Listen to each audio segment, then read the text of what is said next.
pasamos a estudiar la segunda parte del tema, en la que vamos a analizar las características y funcionamiento de los componentes más importantes de estos sistemas neumáticos e hidráulicos. Los circuitos neumáticos e hidráulicos tienen una estructura bastante parecida a la que ya conocéis de los circuitos eléctricos o electrónicos. Por tanto, aquí también vamos a tener unos elementos generadores de energía, que en el caso de los circuitos neumáticos va a ser un compresor y en el caso de los hidráulicos una bomba. ¿Vale? Entonces, en los circuitos neumáticos el compresor proporcionará energía al aire y en los hidráulicos será una bomba la que proporciona esa energía al aceite. También vamos a tener unos elementos de transporte que en lugar de ser cables, pues van a ser conductos o tubos que transporten el aire comprimido o el aceite a presión. Y de esa forma, a través de esos conductos, pues iremos llegando al resto de componentes del circuito. También tendremos unos actuadores que van a ser elementos que transformen la energía de presión del aire o del aceite en un trabajo útil o en realizar una acción concreta. Como ya veremos, los actuadores más importantes son los llamados cilindros, ¿vale? Y por último, también tendremos elementos de mando y de control que en lugar de ser interruptores o pulsadores, pues bueno, en este caso van a ser las llamadas válvulas, ¿vale? Y estas válvulas pues van a permitir pues el paso o van a dirigir el camino de ese aire a presión o de ese aceite. Bien, la red de distribución la conforman el conjunto de conducciones o tubos y accesorios que se van a encargar de distribuir el fluido de trabajo entre los distintos elementos del circuito. Las redes de distribución pueden ser abiertas, en el sentido de que se comunican en algún punto con el exterior, que son las redes que se utilizan en los circuitos neumáticos. ¿Por qué? Pues porque cuando el fluido de trabajo, tras llegar al elemento actuador y conseguir un trabajo útil, pues ese fluido de trabajo se libera al ambiente a través de una serie de orificios. Mientras que también tenemos redes cerradas, que son las que se utilizan en los circuitos oleohidráulicos, y se llaman cerradas porque el fluido, una vez que provoca un trabajo útil en el actuador, pues regresa a través de un llamado circuito de retorno a un depósito. Esto se hace así porque el aceite no se puede verter al ambiente porque es contaminante. Entonces se devuelve al depósito para ser de nuevo tratado, eliminado de impurezas y devolverlo de nuevo al circuito. Aquí en esta tabla os he puesto marcado en rojo los símbolos que tenéis que estudiaros y que de todas formas, a base de analizar circuitos, pues ya veréis cómo va a ser sencillo que lo memoricéis.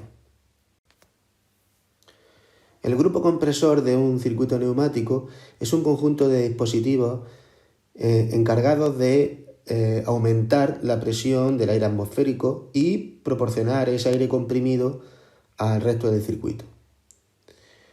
El componente más importante del grupo compresor pues es el propio compresor, que recibe el movimiento de rotación de un motor eléctrico de combustión y proporciona un aumento en la presión del aire atmosférico que toma.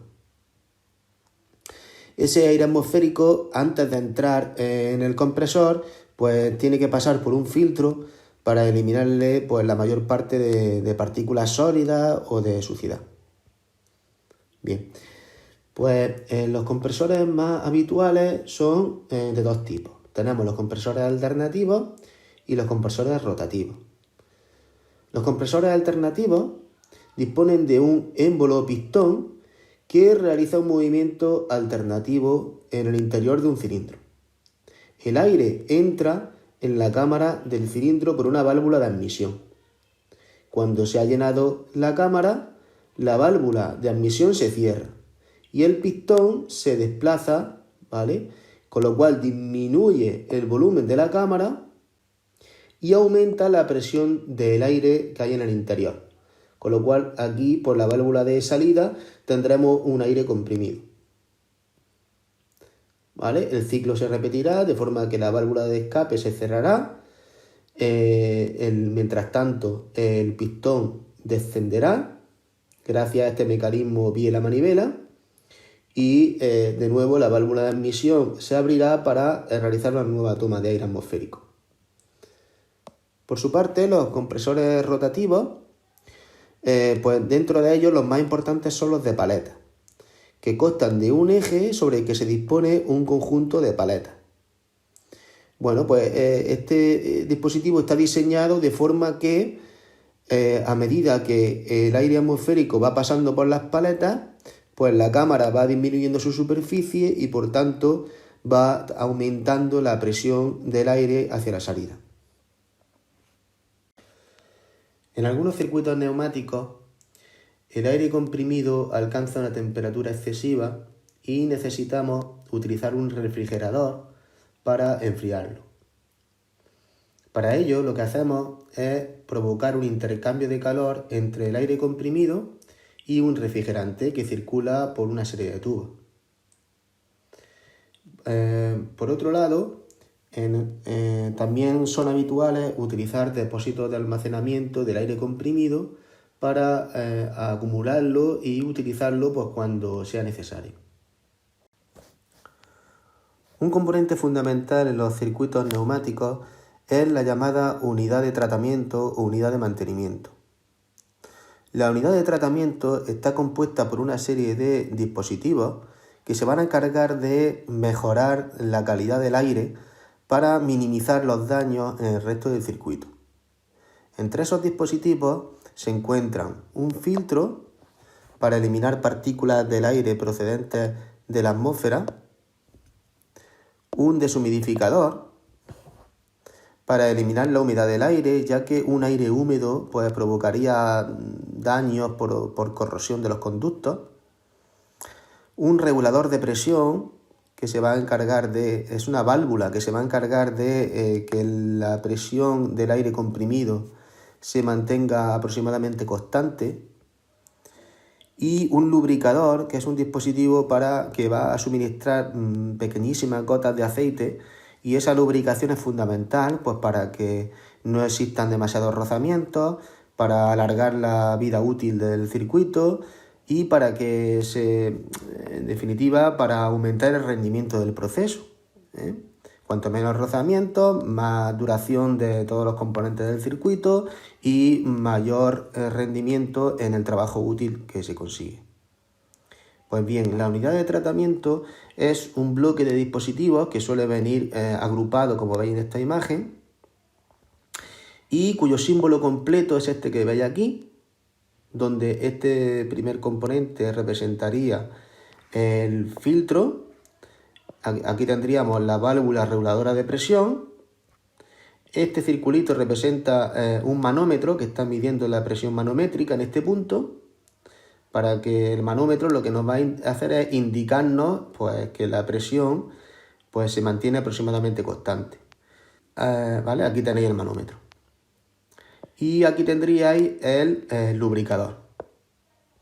Pues bien, este es el símbolo completo, pero al ser un símbolo, pues complejillo, pues se suele utilizar una versión simplificada, que es esta que tenéis aquí. ¿Vale? Donde aquí esta línea punteada representaría el filtro, aquí tendríamos el manómetro, esta rayita representaría el lubricador y la válvula reguladora realmente no se representa.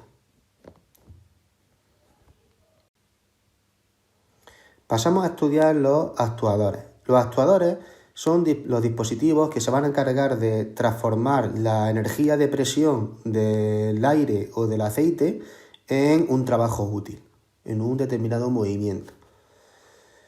En neumática, los actuadores más importantes son los cilindros, aunque también existen los llamados motores neumáticos.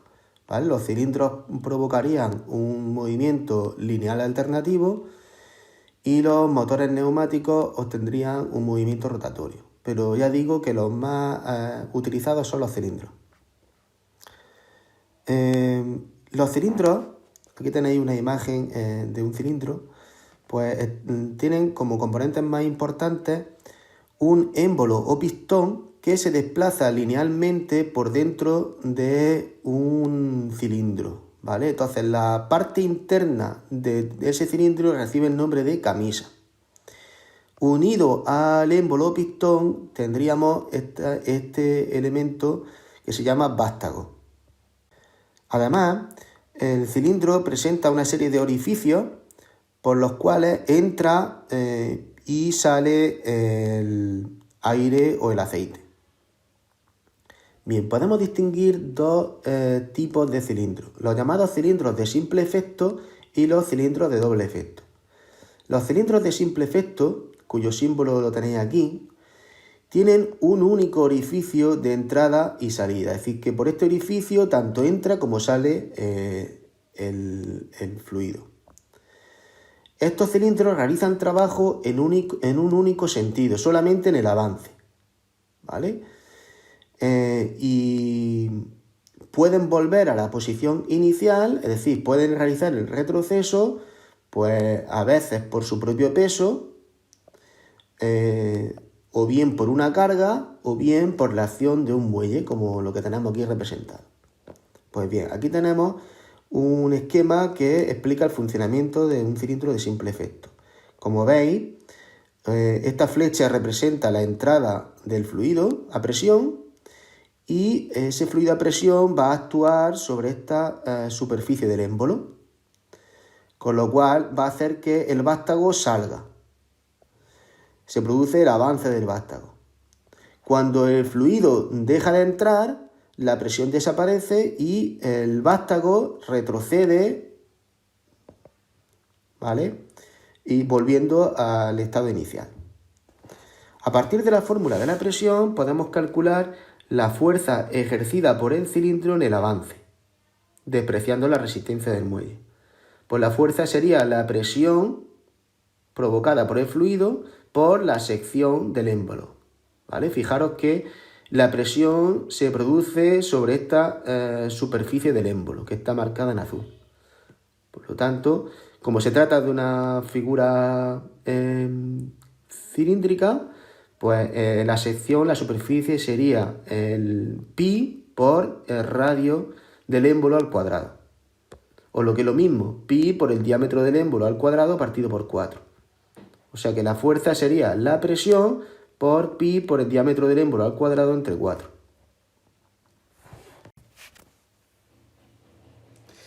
Por su parte, los cilindros de doble efecto son aquellos que tienen dos orificios que pueden actuar tanto uno como el otro como de entrada o de salida del fluido de trabajo. Por lo tanto, aquí vamos a conseguir trabajo en ambos sentidos, tanto en el avance como en el retroceso del vástago.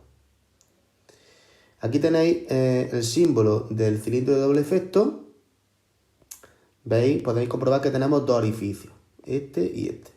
Bien, vamos a explicarlo sobre el diagrama esquemático este. Aquí a la derecha se nos muestra el avance del vástago. Por este orificio entraría el fluido a presión, presionaría esta superficie del émbolo y provocaría la salida del vástago. Y el aire que existiese en esta cámara estaría a menos presión y saldría por este orificio. En un momento determinado, la mayor presión del aire, en lugar de proceder por este orificio, procederá por este orificio. Y esa mayor presión del aire hará que, en este caso, el émbolo se desplace hacia la derecha y con él el vástago retrocedería y entraría dentro del cilindro. Y el aire a menor presión que existiría en esta cámara saldría por este orificio. ¿De acuerdo? Por tanto, al tener trabajo útil tanto en el avance como en el retroceso, pues tendremos que calcular la fuerza de empuje en el avance y la fuerza de empuje en el retroceso. La fuerza en el avance se calculará multiplicando la presión del fluido por la superficie en el avance. En el avance,